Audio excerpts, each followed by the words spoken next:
pastor Ulisses explicou essa história bem direitinho, que representa cada pedaço dessa história, mas nós vamos ler aqui novamente e vamos tentar entender aqui alguma lição nova, alguma lição importante para a nossa vida.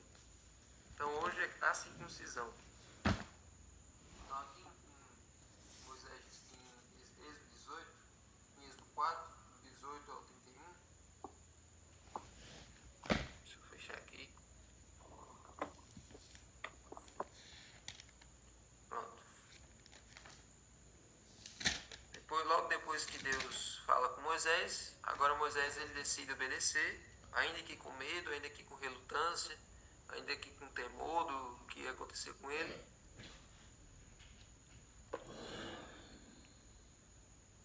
Mas aí ele vai com Zípora e os dois filhos, Gerson e Eliezer. Ele pega a família dele e volta para o Egito.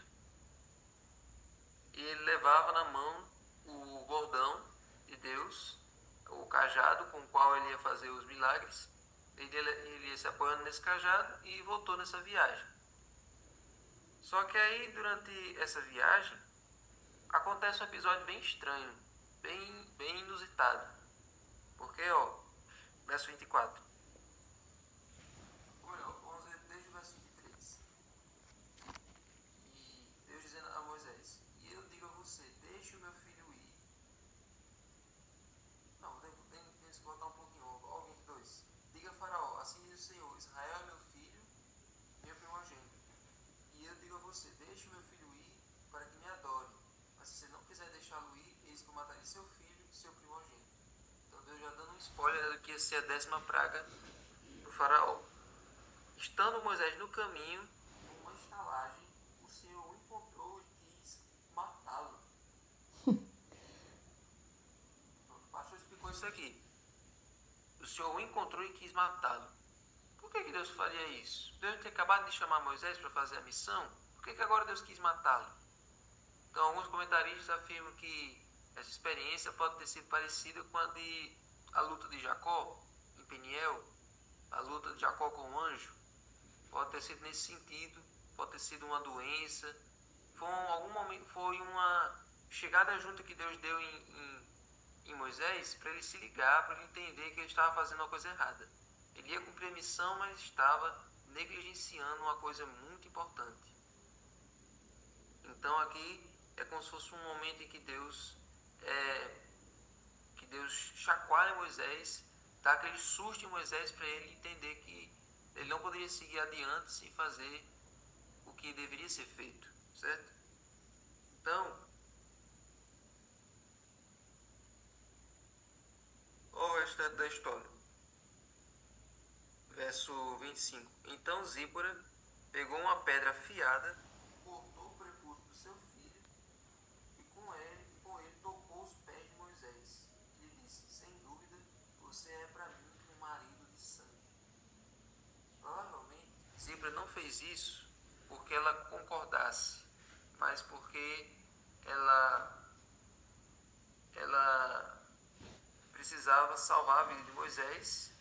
Então aquilo ela fez por necessidade e talvez ela achasse aquele ato da circuncisão um ato muito bárbaro, um ato muito estranho.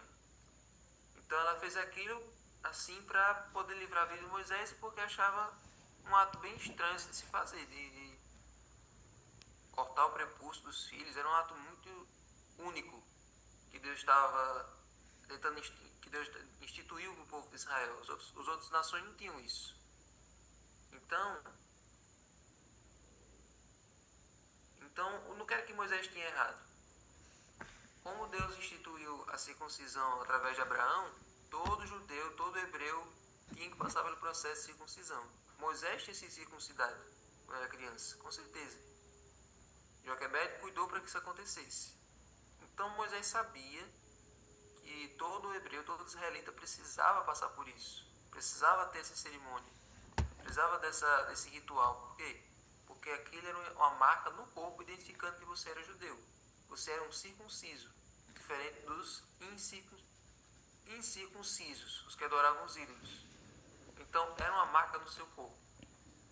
Então Moisés agora tinha tido seus dois filhos, Gerson e Eliezer, e aparentemente Gerson, que era o mais velho, tinha sido circuncidado, só que Eliezer não. Então, então agora ele estava indo para o meio do povo, ele estava indo para liderar o povo de Israel, então ele precisava dar o exemplo em tudo. Não bastava circuncidar o filho mais velho, tem que circuncidar o mais novo também. Todos os homens da família, todos os homens do povo de Israel precisavam passar por isso. Então ele não poderia ir sem dar o exemplo antes. E aí a gente tira uma grande lição para a nossa vida. Deus chamou Moisés, mas não era porque ele era líder que ele tinha privilégios, que ele tinha ele estava numa posição, num status em que ele poderia ter poderia ter algumas coisas que ele não precisava fazer, porque ele era líder. Como se ele estivesse num patamar mais alto e ele estivesse livre de fazer algumas obrigações. Então, aqui essa história serve para nos mostrar que o líder, ele deve obedecer a Deus assim como um membro. Ele deve ser fiel a Deus em tudo, na mordomia, no relacionamento com a família, na pregação do evangelho, no cuidado com o seu corpo, todas as áreas da sua vida, em todos os 5 T's da mordomia, ele precisa ser o exemplo, certo? Então, essa é a história, essa é a verdade que Deus quer ensinar através desse episódio. E aí, como é que acontece? Como é que termina essa história? Verso 26. Assim o Senhor o deixou. Ela disse marido de sangue por causa da circuncisão. Então assim Zipa cumpriu o propósito de Deus, fez o que deveria ser feito. E a partir daquele momento agora, Deus continuou a jornada junto com Moisés. Aqui o final da lição diz uma coisa interessante. Em sua missão diante do faraó, Moisés seria colocado em posição de grande perigo. Sua vida só poderia ser preservada pela proteção dos santos anjos. No entanto, enquanto vivesse negligenciando um dever conhecido, não estaria livre de perigo, pois não poderia estar protegido pelos anjos de Deus. Você sabia que quando você está cometendo um erro, quando você está desobedecendo a Deus, por livre e espontânea vontade, consciente de que é isso que você está fazendo, Deus não pode proteger você. Deus não pode mandar um anjo para proteger você, para guardar você, porque você está deliberadamente desobedecendo a Deus. Você sabia o que era certo, você sabia o que deveria ser feito, mas não está fazendo. Então, não é para a gente reclamar quando a gente estiver numa situação difícil e aparentemente Deus não apareceu para nos ajudar, sendo que a gente estava em desobediência. Ele não ouve a oração de quem é desobediente. Tem gente que acha que Deus ouve qualquer oração, não interessa se está obedecendo ou não. Ele está sempre com ouvidos abertos para atender qualquer pedido. E aí a pessoa pensa que pode desobedecer a Deus à vontade, que ele vai atender, que ele vai livrar. Não é assim não. Quem é obediente, quem é sincero, quem se arrepende do seu erro, como diz lá em Provérbios 28:9. Então, somente quem está com o coração compungido e disposto a obedecer, a ele atende. Agora, aquele que desvia os seus ouvidos de ouvir a lei, até a sua oração é abominável. É o que diz em Provérbios 28:9. Então, gente, precisamos dar o exemplo. Cada um aqui tem alguns líderes, tem alguns que não são líderes, mas quem não é líder da igreja, quem não tem departamento, é líder da sua casa. Que exemplo você está dando? Você está fazendo, você tem alguma coisa que Deus pede para você fazer, que você sabe que não está fazendo, que você sabe que está negligenciando e que você precisa pôr em dia. Lá quando Ezequias, quando Deus deu aquela ordem para que Isaías dissesse a Ezequias: olhe, põe em ordem a tua casa, porque viverás, ou porque morrerás, não viverás. Então Ezequias implorou por Deus, para Deus dar mais tempo de vida a ele. Deus deu. E o que foi que ele fez com os outros 15 anos de vida que Deus deu para ele? Assim que ele conseguiu aqueles 15 anos, ele já fez uma burrada, já mostrou as riquezas do reino para os babilônios. Os babilônios ficaram pensando: aqui tem coisa. No futuro ele volta aqui para buscar tudo e levar todo mundo escravo. Então, Ezequias pediu ali mais tempo de vida a Deus e desperdiçou aquele tempo. Mas a ordem de Deus no começo é: põe em ordem a tua casa, organize a sua vida, que você vai morrer. Então, se você morresse hoje, se hoje fosse o dia da sua morte, você estaria em paz com Deus? Como é que você está com o seu Deus? Como é que eu estou com o meu Deus? Eu estou em obediência a Ele ou eu estou longe dele? Eu estou adiando o que eu preciso fazer? Para alguns, o problema é a mordomia. Para outros, o problema é a pregação. Ah, outros vão pregar, outros vão fazer o serviço. Ah, outros vão cumprir as funções.